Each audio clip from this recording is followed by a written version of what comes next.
धृतराष्ट्र उवाच धर्मक्षेत्रे कुरुक्षेत्रे समवेतायुयुत्सवः मामकाः पांडवाश्चैव किमकुर्वत संजय।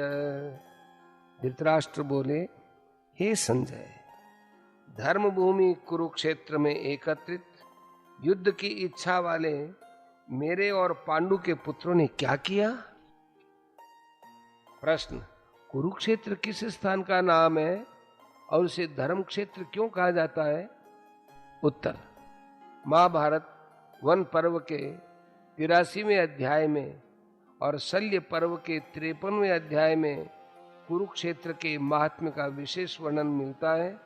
वहां इसे सरस्वती नदी के दक्षिण भाग और दृशतवती नदी के उत्तर भाग के मध्य में बतलाया गया है।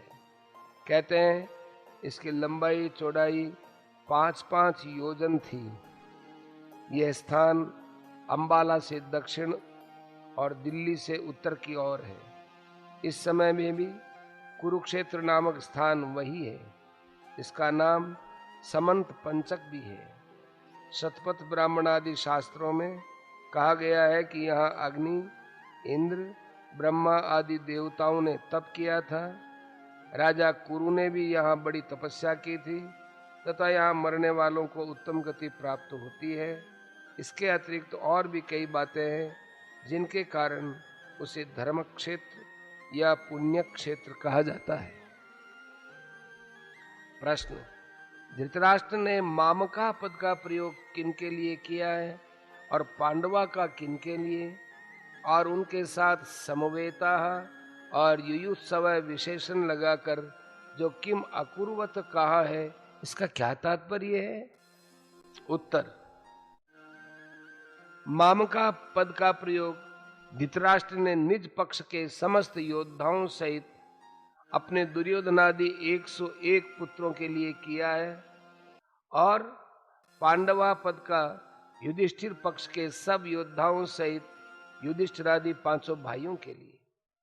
समवेता और युयुत्सव ये विशेषण देकर और किम अकुर्वत कहकर धृतराष्ट्र ने गत 10 दिनों के भीषण युद्ध का सारा विवरण जानना चाहा है कि युद्ध के लिए एकत्रित इन सब लोगों ने युद्ध का प्रारंभ कैसे किया, कौन किससे कैसे भिड़े और किसके द्वारा कौन किस प्रकार और कब मारे गए इत्यादि।